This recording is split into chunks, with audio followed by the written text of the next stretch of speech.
একটা পাহাড়ি হোমস্টে থেকে আমরা কি এক্সপেক্ট করি? বাড়ির মতো খাবার, শান্তির ঘুম, আর ঘুম থেকে উঠে বালকনি থেকে সুন্দর ভিউ। তাহলে আমরা তাগদাতে যে হোমস্টেতে ছিলাম সেটা এই সব এক্সপেকটেশনে কিন্তু সঠিকভাবে বসে যাচ্ছে। নাম হচ্ছে রোংলি টি রিট্রিট হোমস্টে। তাগদা থেকে মাত্র 5 কিলোমিটার দূরে। এই লোকেশন থেকে আপনারা অনেকগুলো স্পটই কভার করতে পারবেন। দেখতে পাচ্ছেন ওদের প্যাম্পলেটে দেওয়াই আছে। সবগুলো রুমই ফার্স্ট ফ্লোরে আছে। মোট 4টে রুম ছিল।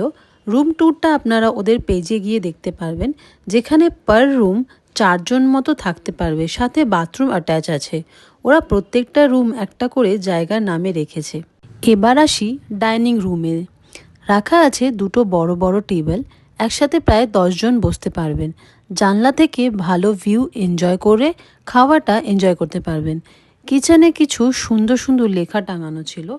আমরা যেহেতু লাঞ্চ করব আগে থেকে বলে রেখেছিলাম, তাই আমাদের জন্য ওনারা রেডি করে রেখেছিলেন পাঁপড়, সাথে স্যালাড। মেন মিলে ছিল ভাত, ডিমের কষা, আলু ভাজা, সয়াবিনের কারি, যেটা খুবই টেস্টি ছিল, আর সাথে আছে ডাল।